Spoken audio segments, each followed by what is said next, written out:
What's up, Bitcoin Radio? It is your man, Joe Blackburn. Today, we're coming at you with another episode of Bitcoin Radio, WBTC, where Bitcoin lives.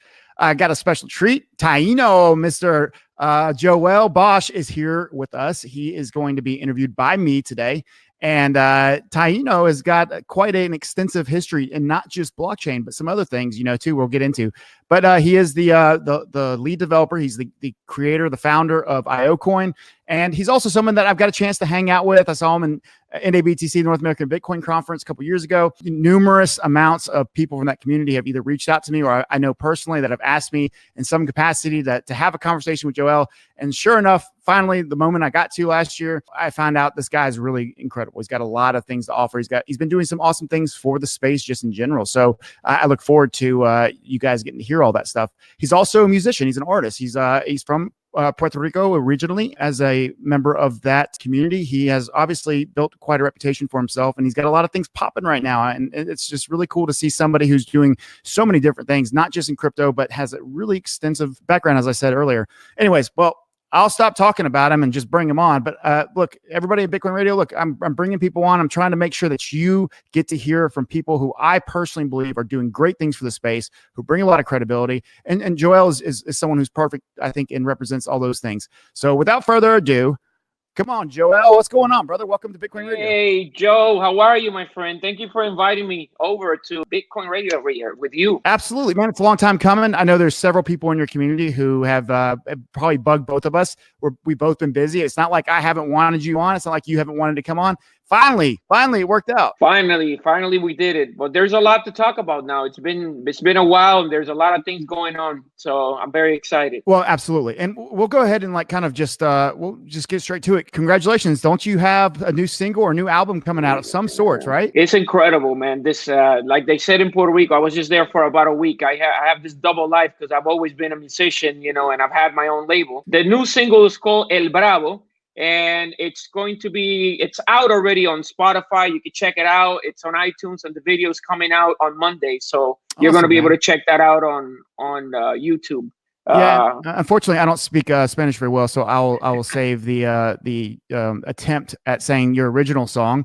But that was a chance. Like, as a lot of people know, there was a lot of I guess just really exciting things and maybe not so exciting things, but really important things going on in Puerto Rico over the last few months. And one of those things had to do with the governor. And I don't know enough about the situation to have even an opinion. I just have seen some things on the news, and you feel free to elaborate on that here in a minute. Yeah, no, absolutely, yeah. But your song, man, was literally like one of the chants that people were singing in the streets. Yeah. I actually wrote the song in 1995. Wow. And I did my copyright and everything. I got started in the Spanish rap market, especially in Puerto Rico. Cool. And after all these years, the chant of the song has become like an anthem for my people. So every time they win a medal or something positive happens, or a boxer is like winning a match, they'll start singing the chorus of the song. But this time I didn't even know that. I knew that they were going crazy about it in the streets in Puerto Rico, but I did not recently. I didn't know that was like a historical thing at this point. Yeah, I mean, it's been now 20 something years, closing on 23. So at the end of the day, this time around was a little bit of a serious note because of the governor in Puerto Rico and things that were happening out there. Fortunately, some chats came out of stuff that they were talking internally. And the people were just already, devastated with the Maria hurricane and then corruption. So they were just not having it anymore. They really want to come out of the debt that they're going through right now, that actually they haven't even checked the debt to see if it's really, truly, completely and all from the people. So the people just took it to the streets. And one of the songs and choruses that they were chanting was my song. So, I mean, it was a proud moment. And at the same time, I was extremely concerned because I didn't want to have, see any type of bloodshed in the streets of Puerto Rico. In the name of your song. The people behaved incredibly. They did, what they behaved incredibly, but they were chanting, they were marching, they were protesting, and they just basically wanted to reboot the government, and especially the governor. They stood strong for about a week or two. I mean, it's quite a while, and all the artists just came together. And eventually, the governor decided to move on to something else, and now the people are are trying to get things, back in order. But listening to them singing my song and all of that, I mean, as part of their energizing the crowd, it was just something that I can't even describe. Really, really big. I can't even imagine, right? I mean, like that, what an honor for you, especially, and I know how proud the Puerto Rican, the population of your culture is, that's a very proud and unique culture that exists in this United States, as a territory, not even a state. You guys, you're like all you got, is probably how it feels a lot. And obviously, again, I don't know enough to have any comments about what was going on with the governor, but what I do know is I know you well enough to know that I know the guy who wrote the song, who everybody was chanting in the streets, and then when everything else cool happens over the last 20 years, right? So anyway, congratulations to that. I know you got a lot going on. Let's talk about the reason why you're here now. Let's just get into IOCoin, man. So you are, and there was quite a few of you developers. I think you told me eight or nine altogether. And you were the lead dev. You're the founder. You're the creator. And I think a good comparison would be like the Charlie Lee of IOCoin.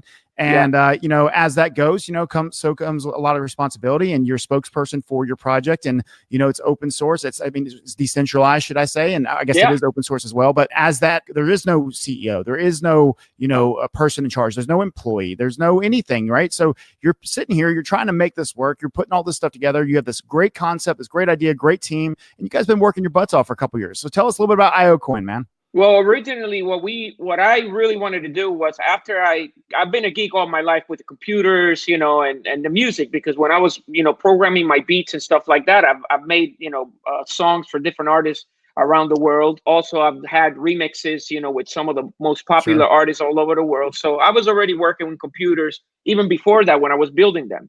So sometime in 2006, right around there, my wife became ill. So I had to change, what I was doing for a little bit, So I said, you know what, I'm going to open up my own computer repair business, because I had already been doing this for a long time, and I'm going to put a stop on my career so that I could take care of all of this stuff. So I ran the computer business. We did a partnership with Microsoft and Apple. We were, kind of like their official repair center here in Miami. That's cool. And then we did some IT support. Around there, a customer got to me and told me about Litecoin. I really didn't know what cryptocurrencies were, and I was kind of upset because I was like, why is this happening? And I didn't know about it. How did this pass me by? Yeah, but it wasn't that bad, because how did it pass you by the way? Like that's it was like 2012 or something like that. So I still got I came in, right, when things were happening. Sure. So, but Joel, it's not easy to have been in at that time, and just somebody who likes computers wouldn't have just heard about it, right? I mean, that was a select group, especially early 2009, 2010, right? I mean, you wouldn't have known. So, I mean, I think it's reasonable with the time period. Yeah, no, and I was just, because I used to read everything that would come my way. But to make that long story short, I just became, I said, this is going to be revolutionary, for what's happening in terms of, digitally data exchange and all of that. Yeah. So I said, let me take some time, let me buy some miners, and let me get involved into, mining Bitcoin and understanding, the whole thing about it. So to make the long story short, I think I really fell in love with the blockchain itself, and, I wasn't really talking too much about this or that. I fell in love with the blockchain, and then I was trying to see if there were some things that I could, because I had some ideas. And I got involved with the community of Blackcoin, Vericoin. I, did everything I could, to helping out those communities. But at the same time, the most important thing was that I was learning about proof of stake right then and there, which is, back in 2013, 2014. So that's what got it all, that's what got me all started. Because I kept thinking, in the future, it would be good that when people come together and if they want to be part of a decentralized, system, it will probably be good that they could just plug something into the little laptop or a Raspberry Pi, and they could just kind of go. And back then, you had to buy the big miners, and you have to spend more money if you really wanted to be on the Bitcoin blockchain. I had some other ideas in my mind, which was to make it more user-friendly and all of that. So that's when I said, you know what, maybe now it's time for me to put my ideas together. And all the years that I had spent, in the IT world, I did, a lot of ops and security stuff. So I just put it all together, and I said, you know what? Proof of stake is secure enough at that point. There were some things that we needed to improve on, and that's what I started talking to Rad4, and I spent about 8 months or a year talking to Rad4, who was the Blackcoin developer, Doug Pike, who was the Vericoin developer, and that's when I started to think, you know what? Maybe I could do something, to improve blockchain and I want to take the money that I I've love made, that. throughout my life, and I'm just gonna launch this the right way to make sure that we have something that's pure at the beginning levels, No and we can ICO. get no ICO, and just to get everybody involved, because I wanted to make it more user friendly. And at the end of the day, I had some ideas from the music industry where we're having issues with copyrights. A lot of the content creators, they might want to take a picture or something, and they might want to have a proof that they were the ones that took the picture or the ones that wrote a Yeah. melody. Yep. And I can get into why I got into thinking about that, but we could not do that in the Bitcoin blockchain. As you know, that has to go through the devs. They have to approve certain things. So I said, you know what? Let me start this own project, and let's start to test things out. Let's see if proof of stake really works. Let's see if it's really secure, and let's see if we could enable some things on the blockchain. And that's how it all started.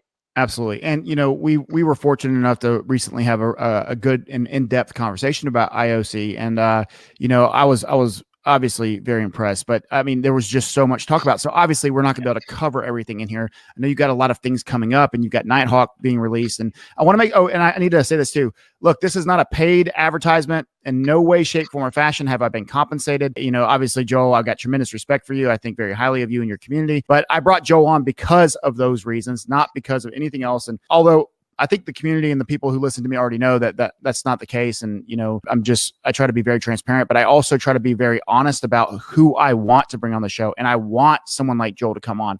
Hey, folks, I mean, Joel, it's only your own fault that people don't know who you are, by the way, because you're kind of quiet. Are you even on Twitter? I am on Twitter, and I am. That's right, because we connected on Twitter. That's right. Yeah, I'm very specific. I'm very yes, specific, you are. And I'm usually just working a lot. I'm really putting a lot of effort. Yeah, we're all working. But look, Justin Sun. I mean, somehow this dude takes Justin Sun's project and turns it into a marketing machine, right? And his product, if you compare it to IOC, and I mean this with all due respect, not to you, because obviously I'm going to say something good, but to anybody who might be a Tron holder, I'm not sitting here trying to fight with anybody, but it's night and day, right? It's not very close. And there's so much going on with IOC. And I really encourage everybody to go check it out, right? You've got to get out there, man. You need to be heard. Yeah, I mean, I've tried. I've tried to reach out to CoinDesk. They know me. There's a few venues, but it's a long story on that. Let's drop an album together. Let's do some crypto rap, dude. Right.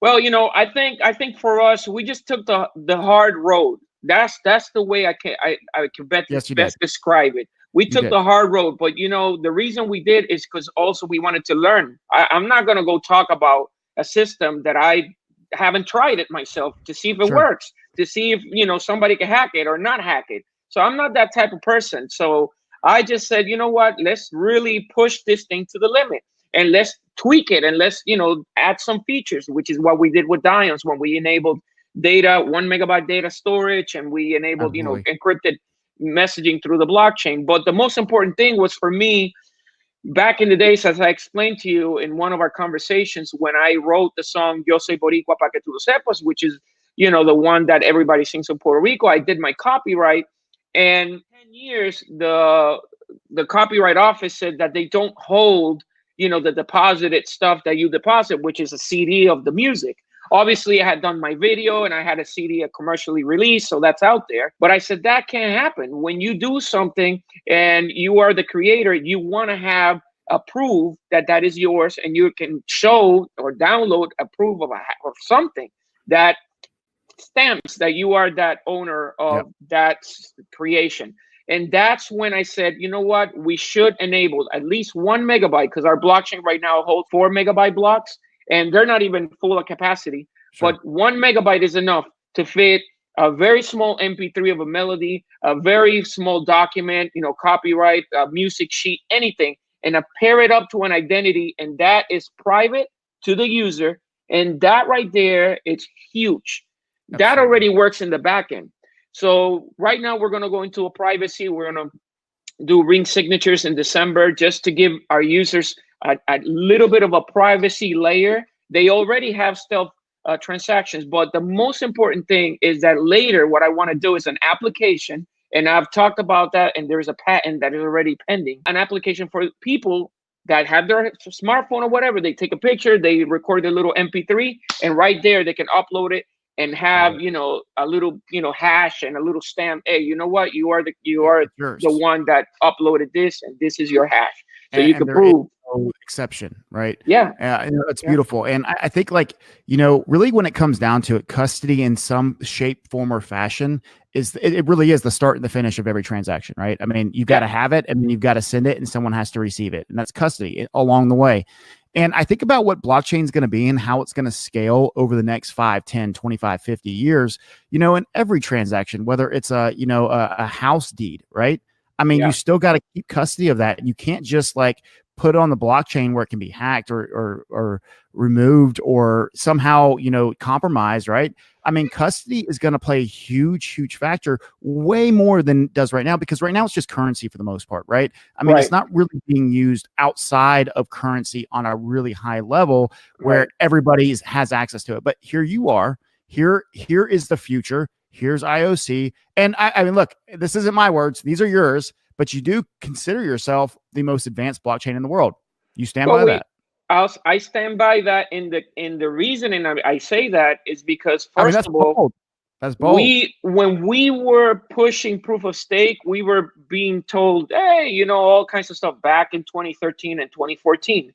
Now, here we are today, 4 or 5 years later, some way, somehow. What people need to know from all this is that we actually spent the time, effort, and money to prove that this worked. And throughout that period of time, upgrade certain things within the blockchain to prove that they also work. And this is what led other bigger players to say, you know what, we're going to take that risk and maybe move to proof of stake. Because if many of us wouldn't have done what we did, then where was the proof that what we were doing was working, right? So, these people, they have been looking at the work that we have done, but we have taken some, I say greater risk when we are enabling 1 megabyte, storage of data that we heard that, maybe I think it was Bitcoin Cash that they were trying to, play around with that. We were already had done that in 2016. But the important thing is, what can the consumer that's out there, what can they use the blockchain for? And this is where we come in. We already have it working in the back end. It's a little bit technical, right, for the people that are holding IOC, but now the job is to take it to the masses as an application that feels centralized, but is decentralized. Sure. There will always be and that's the magic ticket, right? That's the magic ticket. Yeah, exactly. And that, that it's still difficult to do. But, we saw the smart contracts a long time ago. I mean, Nick Szabo was talking about this. We just didn't feel comfortable at the time to launch a blockchain with smart contracts because we felt that it was not going to be secure enough. So we went there was a lot of growth and a lot of maturity that had to happen within blockchain, right? Yes, even to take it seriously from the public. I mean, of course, there are people who are already like maybe a little bit bullish on, proof of stake, but it was a new concept, up until recently, right? And I mean, really, ETH made it famous. Well, I mean, not ETH, excuse me. I mean, ETH potentially going to it made it famous. Well, now Tezos has been, they're the new ones, that are talking about it, and with the delegated, proof of stake. Yep. But what makes me, really, really happy is that there is a secret, well, not a secret, but there is they call it a secret sauce or recipe in the KFC or whatever. For us, there is no secret because it's open source. But there is a recipe of how to get proof of stake to work in a certain way where it's secure enough, and then outside of that, then if you enable data and then you enable, identities, it all has to work and it all has to sync together, and you have to avoid having nodes going off. You have to also avoid 51% attacks. So it all depends on the, how many nodes are holding how an amount of coin or whatever. But the most important thing, one more time, is for us, is that there were three core things that blockchain to me needed, which to be able to be used in the real world. Identities, to store identities, to hold some kind of piece of data where the centralized party does not have control over, because you hold your private keys. And now this is the important part, which is the user friendliness. And that's the part that we're going to start working on after we are done with Nighthawk, as we bring on Chameleon, which is going to be our side ledger, and it's going to be a graph-based side ledger. And we were talking about this since 2015, which is our idea of how we're going to try to help scale, right? In terms of the blockchain, there's never going to be a silver bullet because it's always going to go back to centralization. Yep. But what we Agreed. have to do is try to improve upon the decentralized base that we have within a blockchain.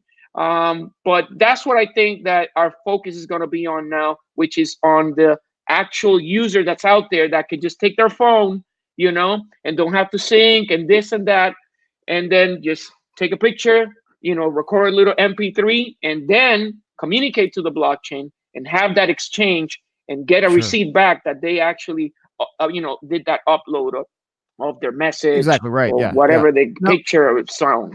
I love how, number one, the UI, the UX, when it comes to the public using this stuff, it's difficult right now, right? But I think that we're in the right place. Like that is the next evolution. The blockchain is we're not even close to figuring out its capabilities, right? I mean, like we don't know what this is actually going to do for the world. I mean, if anything, I mean, it's still speculative to think that blockchain is going to be. There's a lot of responsibility on blockchains, right?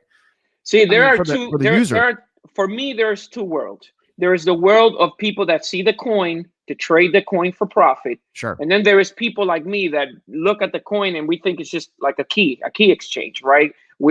I guess because I'm a geek and I'm crazy, but I view them like that, Well, you also have a real use case that you can make real to you, right? Like you can see the need for this entity to exist that allows your life and what you do as a living, besides crypto. Like you said, you live two lives. So as a musician, you understand, especially for these young up and comers, they're getting on SoundCloud, it's breaking apart. They don't get credit for this. People stealing their stuff, right? I mean, there's got to be a solution to this, right? And I know that you're not the only one that's trying to find the solution either. And it happens in music, it happens in graph, and and every aspect of life. There is some type of problem that's happening where people need to prove that they're the owner of something, or they have to have their deeds, like we said before. And this is where we wanted to set, the standard of, and we didn't want to put it on a smart contract so a hacker could come in and change the parameters of it. And then there it goes, which is something we've seen over and over and over happen.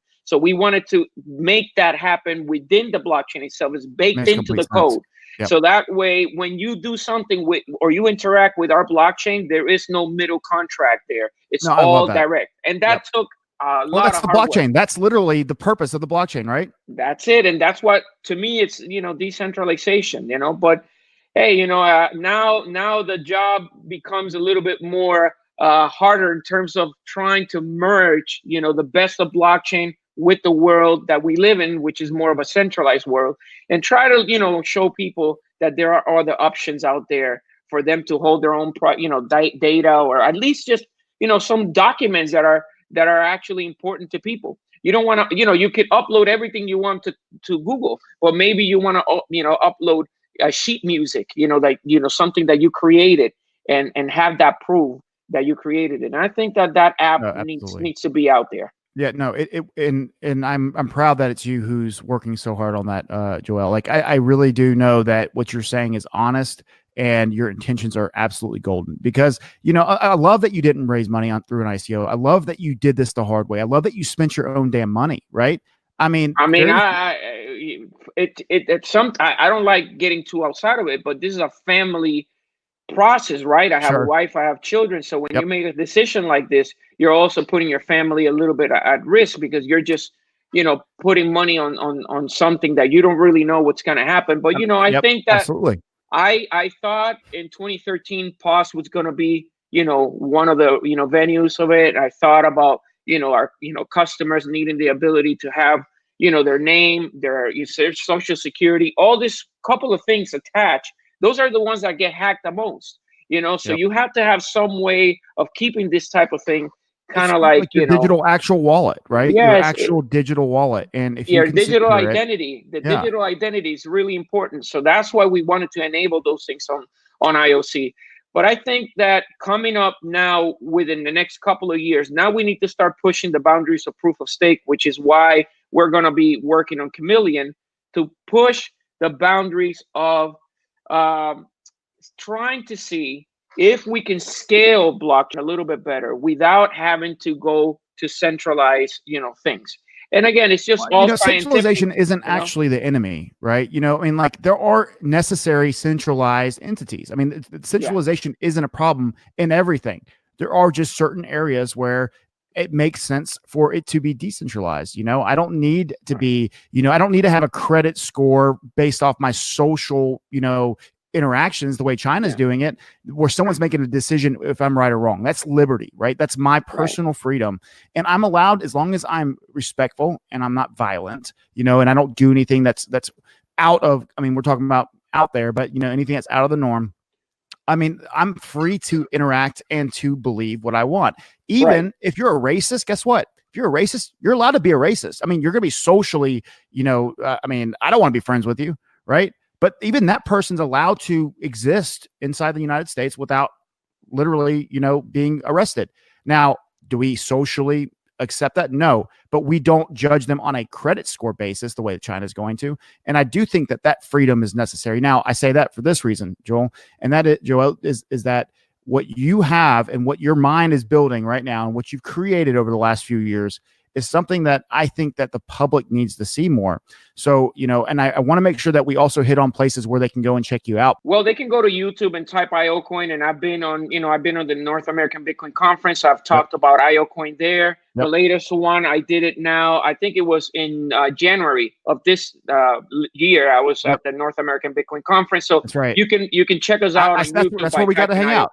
Yeah, that's what we got to hang out. Was Richard there? Was Richard there? I got to give a shout out to Richard. He's been. I think he was. I think it was. Yeah, and but I just wanted to say that I feel like something is missing here from the newcomers that are coming in. Originally, when we launched, the Litecoins of the world, Bitcoin was launched, and then obviously Vericoin, Blackcoin, and IOCoin. It was always thinking that we were going to be our own bank, that we were going to be responsible for holding our own keys and our own value. That value could be data, the coin itself, or whatever the case may be. I think that that's important, that people don't lose that mentality, because at the end of the day, we sometimes complain, I put my data on Facebook and look what they did, or I put it here and look what. Well, now we're working so that people have control of their own stuff, and people like me, and other people around the world. That's what we're trying to do. But we will get there to make it more user friendly, and I hope that we will make it there within the next couple of years, sooner rather than later. No, there's no doubt. And I mean, clearly you're doing some great things. One of the reasons why I wanted to highlight your project, and again, just for transparency, I'm not here to endorse IOC as a token. I'm not here to say this is what I'm buying or purchasing. That's literally not what this interview is about. It's about this dude right here, Joel Bosh, and he's kicking ass. He's doing great things for the space, and I'm proud to know him, let alone be able to interview him and to give him some exposure. I think it's well deserved, and it's taken too long for me to have you on, as I noted in the beginning. Now let's kind of shift gears for a second here. Let's talk about Puerto Rico in itself. Last year in 2018, there was a lot of excitement around Puerto Rico and their involvement in the crypto community. Let's kind of touch base on that, man. How is the island? How is that community? I mean, we're talking about all of Puerto Rico. Does everybody know about Bitcoin yet? Or is it like something that's slowly, being a little bit, integrated? Has most people heard about it or what? Surprisingly, when I went on a week promo route in Puerto Rico, for my new single and some of the other stuff that the people know me for. The director of the video happened to own Bitcoin, so it was kind of like, wow, cool. What I can say about Bitcoin. I think that in Puerto Rico, the techie people are aware of Bitcoin and have Coinbase accounts and have gotten to buy Bitcoin or certain coins, even at Poloniex, because when I spoke to the director of the video, he had been in Polo, to my surprise. The troll box. Yeah, hey, Polo died when the troll box died. That's true. But I think that the status of Puerto Rico right now gives people the opportunity that if they live there, they basically don't have to pay capital gains. There's zero capital gains if you are a citizen or you live you have a home in the island of Puerto Rico. So that's an incentive, and I want to throw that out there because sometimes when things are going kind of bad, that's when people start picking things up, cleaning things up, and the next thing you know, those things gaining value. And then when people want to come, now the value's through the roof because a lot of people went there and started picking things up when it was not, so pretty, let's just say like that, when things were going bad. So I think that Puerto Rico right now is lining, itself up for very, very big things. As we start to improve our way out of this debt that we had, which, by the way, the reason of this debt is mainly because of our politicians, and that happens to many countries. Politics. That doing the wrong thing. It's everywhere. It's everywhere, right? Money and power. But, Goodness. But this is what happens. When we relay our decision-making process sometimes to other people, and then we don't do anything about it. We go about our lives and we don't call and we don't get involved. That's so right. This is why it's important that we get involved in the decision-making process of even your local, county at that level. But, hopefully these counties also give people the opportunity to, chat or get on a group on internet, because sometimes they put it at 5 o'clock at this county and nobody can drive to that because they're working.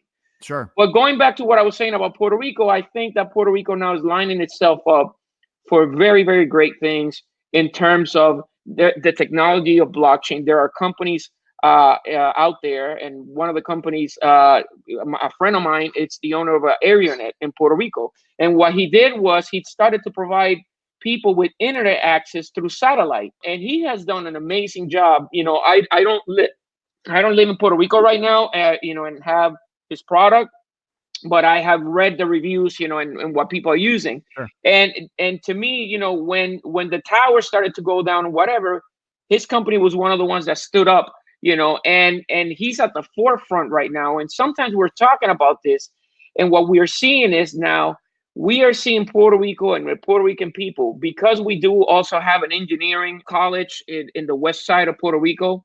We have now a huge interest from Google, Microsoft. They've always been there, but now it's even more to try to gather some Puerto Rican engineers and get them into their company. So I think that now, if some of the homegrown engineers in Puerto Rico start, coming together with some of the stuff we're doing with blockchain and decentralized networks, I think Puerto Rico is going to be like a hub in the next couple of years. Sure. And the talk is there. What we need to do now is to make sure that the energy part, in Puerto Rico, it's sustainable, so that it does not, crack down and, and just break apart. And if you lose power, it's a problem. Yeah. So even if you have solar, that doesn't mean, that you're covered 100%, because sometimes things change. Solar is not enough sometimes, But anyhow, I just think that I think most times solar is not enough. I mean, otherwise we'd all be on it, right? I mean, we're not at that point yet. Sometimes they're not enough. But technology is going to continue to grow. Absolutely. And Puerto Rico is going to continue to grow. So I encourage people to go out there and go out there and visit Puerto Rico. Check out, how our people are lovely people, obviously our beaches. But, hey, you might want to open up an office. You might want to start thinking about moving your crypto, company or something like that to Puerto Rico. It's very friendly to crypto as of right now. And you know what? It's part of the United States with all this mess that we're having over here. And I hope that, things get more clear here in the United States, also for the taxation conversations that are happening. Because, it doesn't make any sense. You go to Puerto Rico and no capital gains, but you come here and we're still a colony. I mean, it's kind of crazy, So I think it should all be in the same playing field. And maybe United States should take a cue from Puerto Rico. Hey, you never know.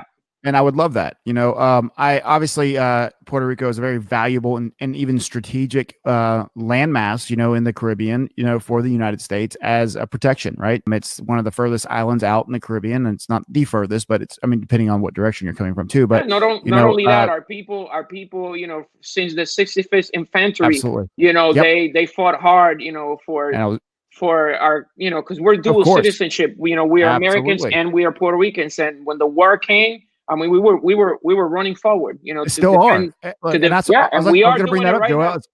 I'm a veteran. I was in the Army, right? I've met numerous amazing Puerto Ricans from the island, right? A lot of people who are ROTC guys who went to the University of Puerto Rico, and I love the Puerto Rican culture. I've been to Puerto Rico, Old San Juan, one of my favorite places in the world. That architecture, that beauty, that it's like a step back in time, right? It's like a mix between what you see on TV about Cuba and then the old Mexico ideology mixed with its own like unique blend of, hey, we're gonna have a lot of fun today, right? I mean, like Puerto Ricans know how to have fun. No, absolutely. And you know what? Everybody should, if you go to their island, check out the Yunque, which is our rainforest. Go over to, Fajardo, get on the, little lancha, little boat, go to Vieques, go to Culebra. You're going to see the most amazing beaches in the world. Bro, and let's go. You're getting me excited. I got to go now. Yeah, and you know what? You can even go in December when it's cold, and you can stay at a hotel and continue to do crypto because you can do it out of the hotel or anywhere. There's good internet, and the hotels always have backup energy, so if in case of anything. And now, hurricane season is almost out, so everybody is listening. You're welcome all to check out my island in Puerto Rico. Lovely people. Yeah, and I was very, very. I've never been to Puerto Rico before. I really didn't, outside of just my interactions with the Puerto Rican, folks in the Army. It's not like, I'm from the South, it's not like there's a ton of Puerto Ricans, living right next door to me. And most of them are Florida, New York, the New York Ricans, right? You got them, along the coast, a lot of the major cities, you get a really strong group of Puerto Rican communities, but, Mississippi, Louisiana, it's not nearly as strong of an influence. So it's not like I would have had the ideas, that I was able to receive from the Army, but even there, you cannot understand Puerto Rico till you visit. And it's one of the most beautiful and enriched cultures I've ever got to visit. And I just love it. I love that feeling when you're down there. And dude, I'm telling you, my favorite thing about Puerto Rico was at night going down to Old San Juan and just seeing everybody happy, man. There were nobody was fighting. Nobody was arguing. Everybody was literally like, oh man, you bump into somebody, like you go to the bar here in the States, or really anywhere else in the world, someone's going to try to like start some stuff with you. Right. Instead they're like, oh man, my bad, bro. Look, let me get your beer out. I hope I didn't spill it. I'm like, no, dude, we're good. We're good. Thank you. That was really nice. We're very happy people. We're very happy people. Yes. We're very happy and accommodating. Culture. And but above all, we're very giving. So, like I said before, just like you. For our country, we fought for our country, and we'll basically do whatever it takes, to push, our model, forward in the world. So that's the most important. Yeah, and influence. And obviously the music, everybody knows, we have good artists in Puerto Rico and stuff like that, taking out the music. But going back to that, hey, you know what? I was just gonna tell you, Paul McCartney did a rendition of Soy Boricua in Puerto Rico. So that was pretty amazing for me. Yeah, that's a big stiff, but yeah, they did a rendition of the Soy Boricua. No, I didn't, but it's on YouTube. People can check it out. He's just singing, Yo, Soy Boricua. And I was like, oh my God. It really traveled all over the world. That's amazing. That is so cool, dude. Yeah, no, I'm telling you, that was one of the big highlights, I guess, of my career. One of them, at least, to see Sir do something like that. Absolutely. So.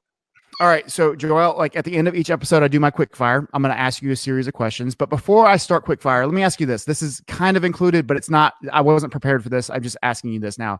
So what are some of the artists that maybe some people here in the States or, around the world might be familiar with that you've got a chance to interact with, or that you've been able to, in some capacity, influence or be influenced by? Is there anybody, that we might know? Well, I started my career with Vico C, which was one of the original rappers of Puerto Rico. But right around there was Daddy Yankee, which is something that many people didn't know. So, when we were, just starting out, Daddy Yankee was also starting out. We're going back to the 90s here, 1993. So to see Daddy Yankee at the stage where he's at right now, it's amazing. But you know what? It took hard work, and there's a lot of work that goes behind doing all the music and the production. So, from, my era, I think Daddy Yankee was one of the breakout, for us in the Puerto Rico. And obviously a lot of people heard him, with the Luis Fonsi and the Despacito song that blew up. But Despacito, those, I have to give it to Daddy Yankee on that one, because from all of us that started way back in the 90s, he's still representing. He reminds me a little bit of LL Cool J, but even better because he still... he's one of like an old school, but he knows how to renovate his career over and over and over again. And in Miami, obviously, Pitbull. Back into the 2000s, I got to meet Pitt, Armando, and he's repped Miami incredibly. He started in the streets in Hialeah, and look where he's at. He's like Mr. World. He's Mr. Worldwide now. Yeah, he is. Absolutely. No, I So mean he's one of the biggest artists in the world, and cheers to Daddy Yankee and the influence that you've all had on each other too. I'm sure that somewhere along the way he's been singing your songs too. yeah, So they and all that's what's do cool, man. All the sometimes. people that Yeah, your words have come out of their mouth. Anyways, we could talk about this for ages, man. All right, let me get to the yeah, quick fire. You ready? go for it. Okay. Now I don't want to say I spoiled it, but it was a 2-part question. It's going to end up being just a one part question because you just kind of answered the first one. I was going to say, who are your biggest influences? Number one in crypto, and number two in music. But I mean, I'm sure Daddy Yankee would fall in the category of that. But Yeah. feel free to expand. Well, somebody's not going to get happy with me when I say this, but my biggest influence right now would be Derek Hatton, who is our partner and lead developer. Awesome. I have to say that because he's been one of the developers of C++ and decentralized networks No from the doubt. 90s. I mean, I'm talking about way back before, a lot of people start talking about Satoshi and stuff like that. And to me, I know he'll probably get mad because I said this, but he's my Satoshi. He's the guy that Fair. I have had a lot of respect for, and I have to say I have the honor to have been working with him for the past I three love it. years. And his work with IOC has been short of amazing. I think I owe him a lot. So the whole entire community is really happy, that he chose us, to Sure. be working along the lines with us. But Derek Haddon would be my inspiration in terms of crypto and everything that has to do with programming, coding, and everything. I can tell how much that means The to you man. too. Yeah, clearly he's earned your respect and your love and your loyalty, and I'm sure he would probably have some nice things to say about you too. Well, he probably says Joel is always driving me insane. But I always ask a lot of questions. But I'm always amazed about he's a physicist, so there's a lot of questions that just I ask, and I just have to wonder how a Yeah, mind can fit so much important information that that some of us just don't even think about. And it takes a lot. It takes great minds to do great things sometimes. for sure. All right. So, and great answers. I appreciate the in-depth conversation we get to hear from you. I think it's really important that we humanize each other. So often we're just a Twitter handle, or we're just a person on Facebook, or whatever it might be, or a developer behind the project. And people forget we have families, right? People forget Yeah. that I'm hungry. Like I need to go eat some dinner tonight, right? I You mean, like, gotta go eat. these things though, they get lost in the conversation because everything's so important, and crypto's nonstop. You don't have time to eat. You don't have time to go to the soccer game. You don't have time to do this with your family, and it just can bog you down, and you live in, the music life and the daggum, developer / founder of a project life. I mean, not one that just started last year. Keep in mind, I mean, what year did you guys start? In 2014, we started in the 2014. summer of 2014. So it's been now 5 years, With and to this day, you never had a single ICO dollar. You didn't raise money that way. You just built this from the ground level, brick by brick. And the most important thing is that we had roadmaps at the 2014. We already did those. I mean, those were completed. I mean, we only came to do, pseudonames and make the wallet look kind of pretty. And, we broke that roadmap, and, we broke the Dion's roadmap, and now we're on the Nighthawk. So, we've gone above and beyond, and our blockchain is state of the art. That's all I could say.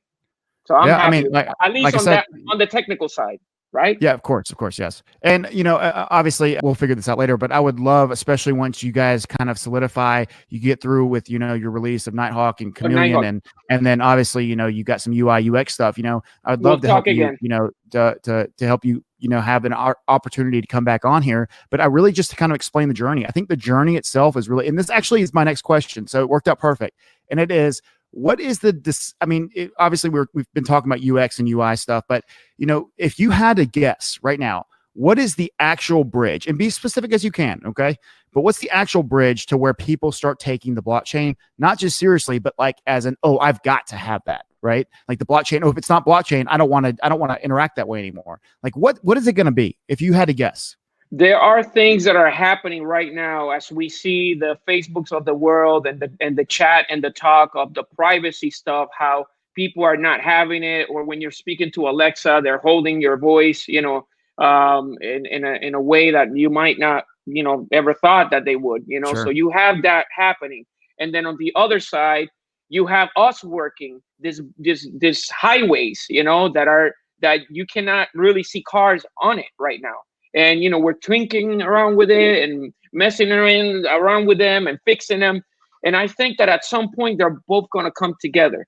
But point. this is where I say that we must do a better job, like you said earlier, of taking this very technical stuff and trying to compress them into not so technical stuff so that the regular Joe can understand. Yep. And I think that at some point we're going to have applications that are going to feel centralized, but they're going to be decentralized at their core.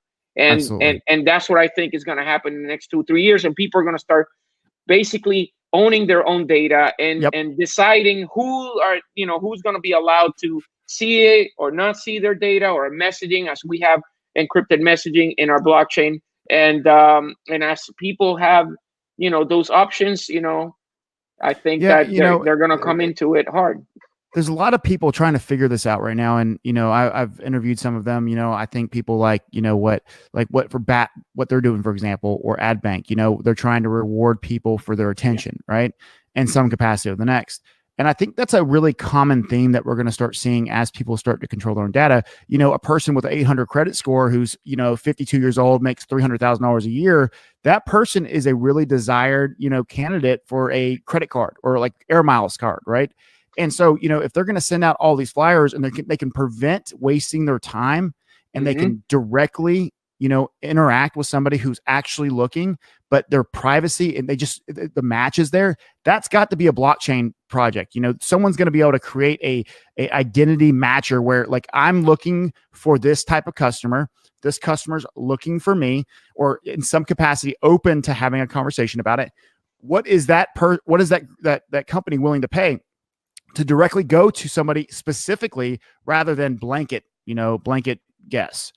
How much money do these people spend on advertising? And 1 out of 100 might pay attention, right? Yeah. I mean, how much mail do you get that you throw away, right? It's unbelievable. It's unbelievable. All the time. I mean, even the things that are important, sometimes I throw away. I'm like, I got it in an email somewhere, I mean, it's just not the same as it used to be. And so now I see the blockchain. That's kind of like my answer to that. And I thought, obviously, what you just said is you just nailed it, and you really answered that perfectly. So, and it's going to be mobile, all the way mobile, because at the end of the day, we're going to have these gadgets, and our smartwatches are going to get even smarter. And our mobile is going to get even. I mean, that's what's next. The eyeglasses, we're seeing them already. I know Google just came out with their glasses. All of it. So at the end of the day, we just have to make sure that we have all these things integrated. But Google's going to see everything that I see. Here we go again. F you, Google. Just kidding. I don't want to lose my SEO. Obviously that's a joke. All right, so we'll wind this down. Joe, obviously this has been a tremendous thing. I've got 2 more questions for you. If you listen to the podcast that I've done in the past, you'll know that I have asphyxiation for like Star Trek, and I love space. I love the concept of exploration and the journey of just humans getting to that point where space travel is not just there, but it's normal, right? I know in 2025 supposedly there's this hotel. I've already been trying to figure out how I can get on this early list. I'm going to hope that I have made enough money through Bitcoin to be able to afford that at that point. But I'm going to do whatever I can to make sure I'm on one, if not the first flight, the first year. I'm going to the hotel in space. I can't wait. That's incredible, man. So my question to you is as space goes, and I know that this can be a very hard question to answer, but what we know and what we see, and you're an intelligent guy, we see the stars, we see the moon. But what is out there that is going to surprise us? What do you think? I mean, do you think it's going to be life, and that we find life in other places? Is it going to be that maybe the universe isn't as big as we thought, or maybe it's even 10 times bigger? I mean, what are some thoughts about that? I just think that we're interconnected. We're just souls, in this, little body that we have, and we come here, we have a little experience, and, I guess we come here to find, to be better, to find love, I guess, to learn to love. It's just my humble opinion. And when that doesn't happen, we kind of get punished or something like that. And we have to continue to learn, different things, in life, like when you go to school. So I think that we have some type of kind of at school our whole life. Yeah, we're basically in a school, and incarnated in this body. But at the end of the day, we're just pieces of soul, and then the soul has waves, So I think that we're interconnected some way, somehow. And when we pass, this lifetime, then we will move on to something else as a different form. And I think that they're out there. We are just, living an experience right now.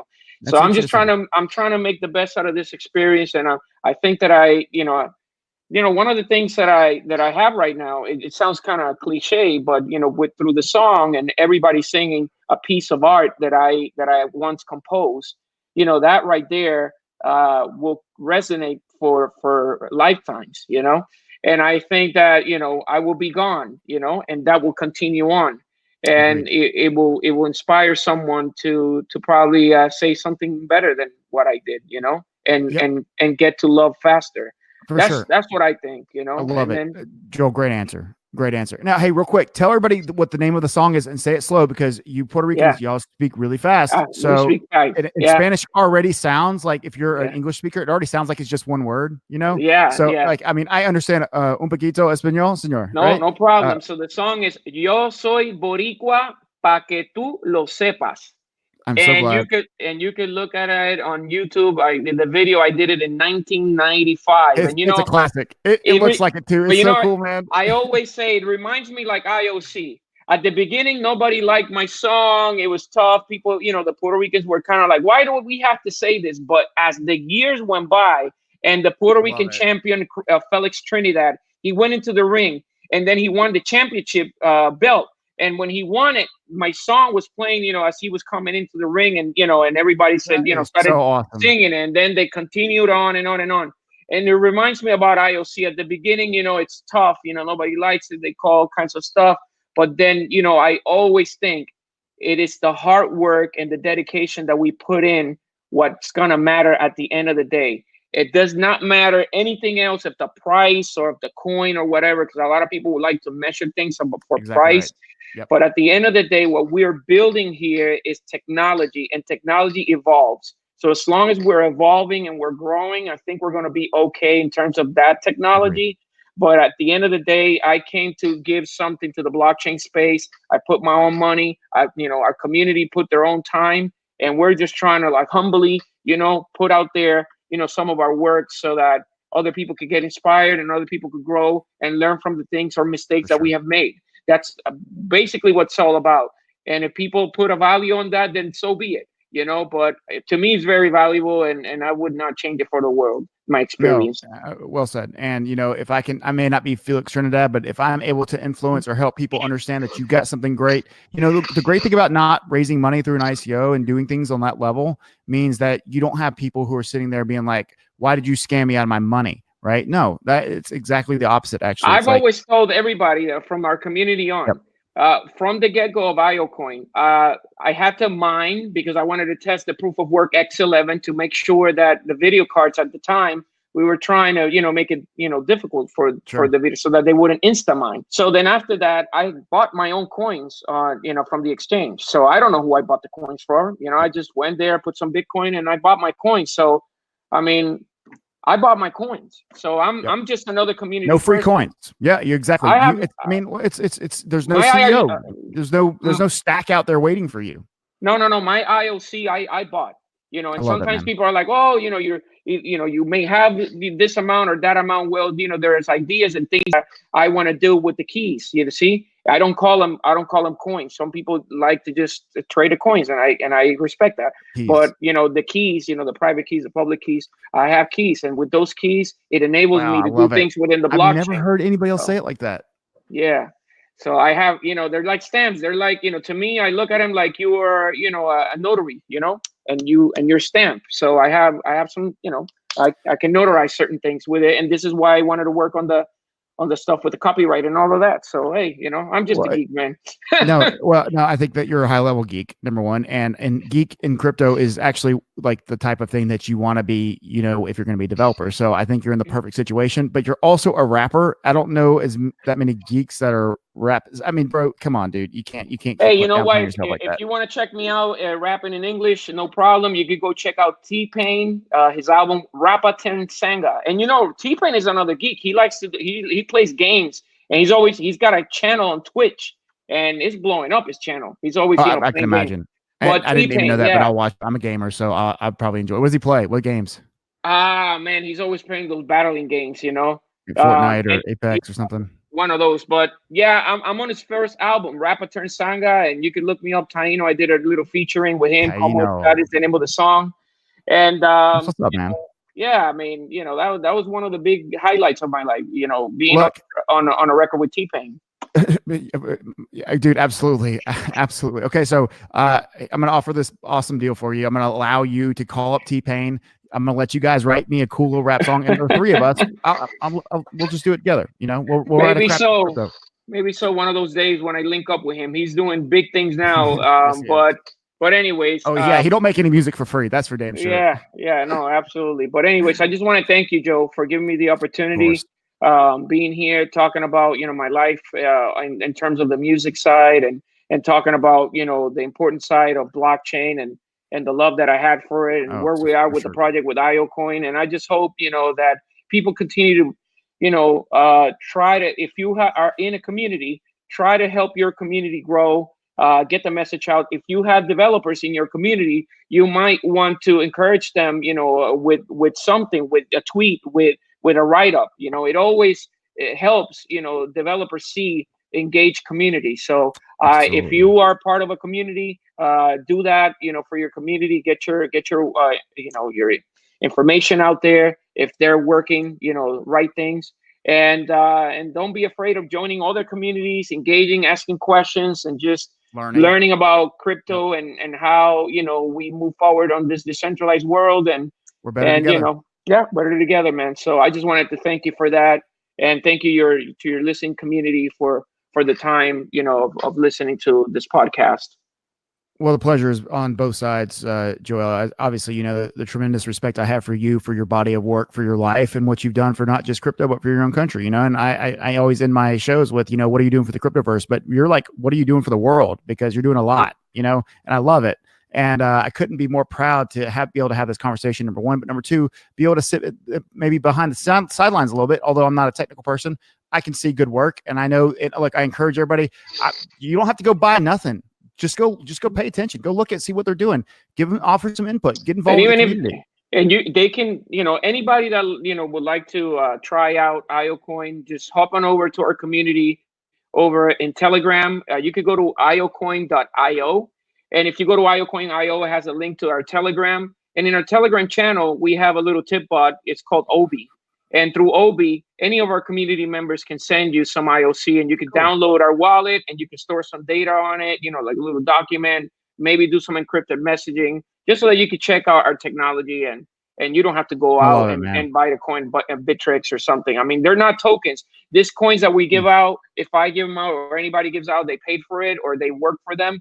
But we are glad to share anything that we can with people so that they could just check out our technology, and maybe they might want to stake some of the coins and help us secure the blockchain.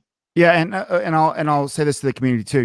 IOC is a very humble group, as everybody can tell. Joel's done a lot of things in his life, and he's sitting back there. He almost feels unworthy at times, and I don't understand this idea. I mean, like, I gotta appreciate it. Obviously, I think that you're a very honest person, but you deserve so much more, Joel, attention. I mean, Justin Sun's up there doing his thing, and you're sitting back working, busting your butt. Obviously, the end result, I believe, will be very, very much worth it.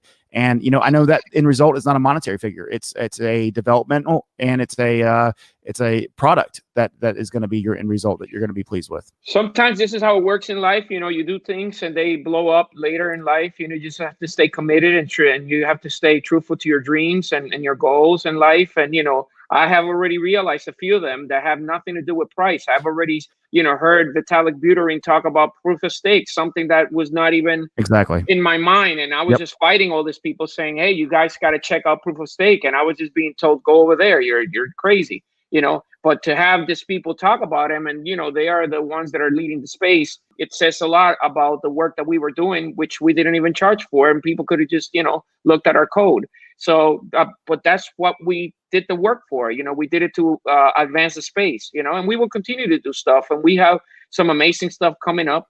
And again, I just want to thank you for the opportunity to allowing me to speak. And I will be in the North American Bitcoin Conference again in January in Miami. So if you want to check me out, I think I'm going to be talking about multidimensional ledgers, which is a topic that I wrote a document on, which is on the website. You guys can check out the link, and I'll be talking about that at the North American Bitcoin Conference in January here in Miami. So perfect. I will see you then, my friend. Absolutely. Hopefully before then. You never know. Yeah. Anytime. Hey, I'm coming to hang out with you in Puerto Rico when you go back. So chill. I'm coming. Right? Yeah. Save me a spot. Yeah, man. And everybody that wants to go. Thank you, Joe. I really appreciate the time. Of course. All right, Bitcoin Radio. Yeah. By the way, that was just a joke, but it was funny. I thought it was funny at least. Anyways. All right, Joel. Hey, thanks again for coming on Bitcoin Radio. Until next time, we'll see you soon. Make sure you're doing your job. Take care of the cryptoverse. Take care of somebody else. Go check out IOC. I know they're doing great things. And you know what? We're going to be here. We're going to always be here as long as we can. There it is, Nighthawk. And, if you have questions, if you have concerns, if you have thoughts or suggestions, you know where to find me. Until next time, we'll see you soon.